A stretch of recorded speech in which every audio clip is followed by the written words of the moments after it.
بسم اللہ الرحمن الرحیم۔ ناظرین، کیا ختنہ نہ کرنے والا مسلمان نہیں ہوتا؟ کیا سبھی نبیوں نے ختنہ کیا تھا؟ کتنے نبی مختون پیدا ہوئے تھے؟ کیا امام الانبیاء جناب محمد الرسول اللہ صلی اللہ علیہ وآلہ وسلم بھی مختون پیدا ہوئے تھے؟ کائنات میں سب سے پہلے کس نبی نے ختنہ کروایا؟ کون کون سے مذاہب میں ختنے کیے جاتے ہیں اور مصر میں عورتوں کے ختنے کیوں کیے جاتے ہیں؟ یہی آج کی ویڈیو کا موضوع ہے۔ ختنہ کرنا نبی کریم صلی اللہ علیہ وآلہ وسلم اور دیگر انبیاء کرام علیہ السلام کی سنت ہے اور یہ شعائر اسلام میں سے ہے اور فطرت میں داخل ہے۔ احادیث مبارکہ میں اس عمل کے اہتمام کی بہت تاکید کی گئی ہے۔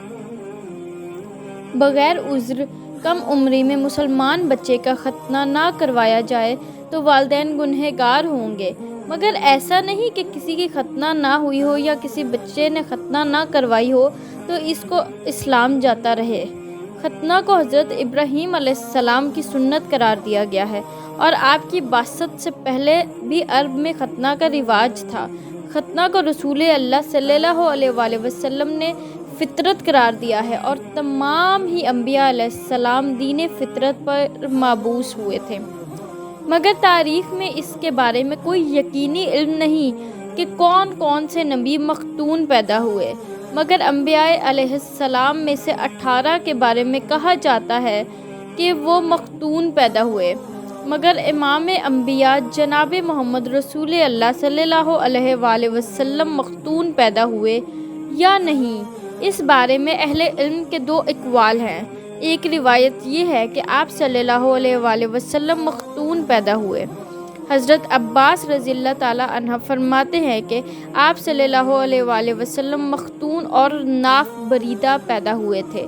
الخصائص الکبریٰ میں علامہ سیوطی رحمۃ اللہ علیہ نے تاریخ ابن عساکر اور ابن عدی کے حوالے سے حضرت ابن عباس اور ابن عمر رضی اللہ تعالیٰ عنہ کی یہ روایت نقل کی ہے کہ نبی کریم صلی اللہ علیہ وآلہ وسلم ناف بریدہ اور مختون شدہ پیدا ہوئے۔ دوسری روایت یہ ہے کہ آپ صلی اللہ علیہ وآلہ وسلم غیر مختون پیدا ہوئے۔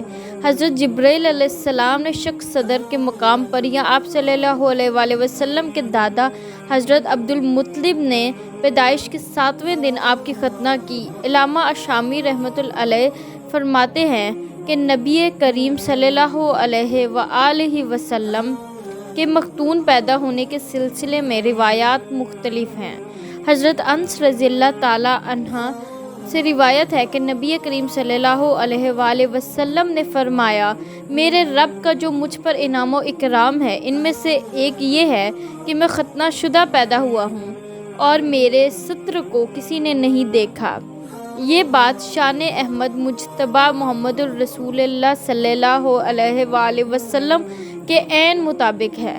حضرت ابراہیم علیہ السلام سے پہلے بھی ختنہ کا رواج تھا، مگر باضابطہ شرعی حیثیت سے حضرت ابراہیم علیہ السلام کے دور میں اسے ملی۔ بعض علماء کی رائے یہ ہے کہ تمام انبیاء علیہ السلام مختون پیدا ہوئے ہیں، جبکہ علامہ سیوطی رحمۃ اللہ علیہ صرف 18 انبیاء کرام علیہ السلام کے بارے میں پیدائشی طور پر مختون لکھتے ہیں، جن میں حضرت آدم علیہ السلام بھی ہیں۔ بہرحال اس پر سب کا اتفاق ہے کہ ختنہ کی شرعی حیثیت باضابطہ حضرت ابراہیم علیہ السلام کے دور میں ان کی سنت سے شروع ہوئی۔ ان سے پہلے بھی ختنہ موجود تھا، مگر اس کی حیثیت دوسری تھی۔ ختنہ کی حقیقت یہ ہے کہ عضو تناسل کے گوشت پر جو جلد ہے اسے کاٹ دیا جائے تاکہ یہ حصہ پوری طرح کھل جائے۔ نبی کریم صلی اللہ علیہ وآلہ وسلم کی حدیث سے معلوم ہوتا ہے کہ سب سے پہلے حضرت ابراہیم علیہ السلام کا ختنہ ہوا۔ حضرت ابراہیم علیہ السلام نے 80 سال کی عمر میں، بعض روایتوں میں کہ 120 سال کی عمر میں خود اپنا ختنہ فرمایا۔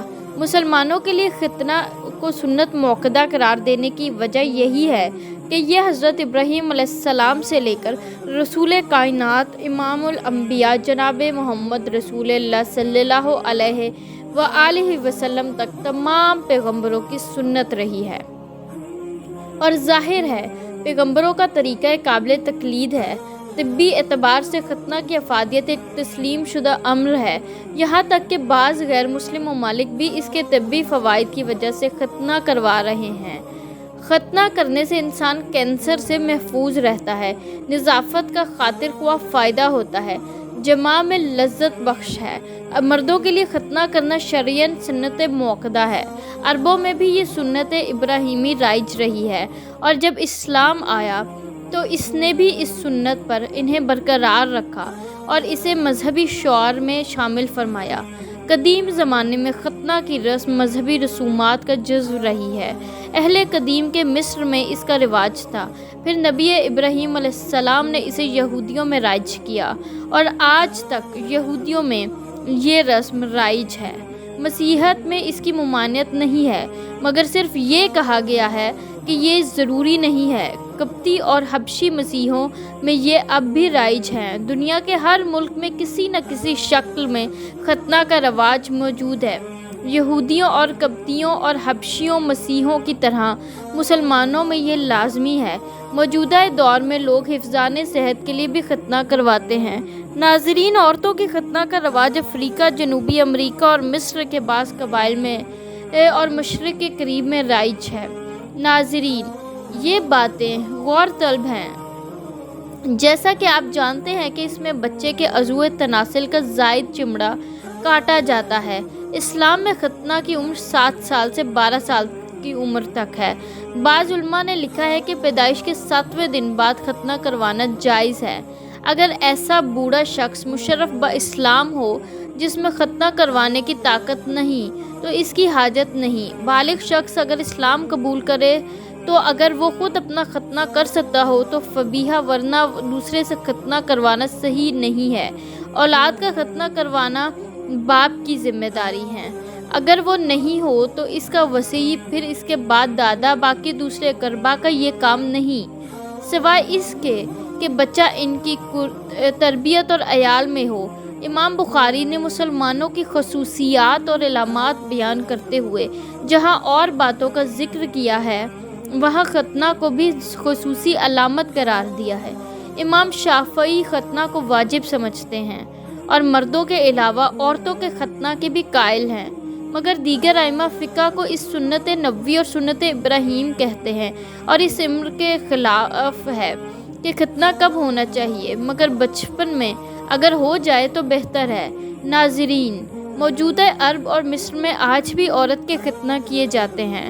اس کی وجہ یہ ہے کہ کتب فقہ میں یہ تصریح کی گئی ہے کہ ختنہ کے بعد عورت کے ساتھ ہم بستری کا لطف بڑھ جاتا ہے، اس لیے عورت کے ختنے کو شریعتاً پسند کیا گیا ہے، البتہ اکثر علماء نے اسے سنت نہیں قرار دیا۔ ناظرین، فقہ کا اتفاق ہے کہ عورتوں کے ختنہ کروانا کوئی واجب تاکیدی حکم نہیں ہے، البتہ اس عمل کے سنت یا مستحب ہونے میں فقہ کا اختلاف ہے۔ تاہم اتنی بات طے ہے کہ اگر ختنہ نہ کیا جائے تو کوئی حرج نہیں ہے۔ ابو داؤد شریف کی ایک روایت میں ہے کہ رسول اللہ صلی اللہ علیہ وآلہ وسلم نے عورتوں کے ختنہ کرنے والی عورت کو یہ تاکید کی گئی تھی کہ زیادہ کھال نہ کاٹا کرے۔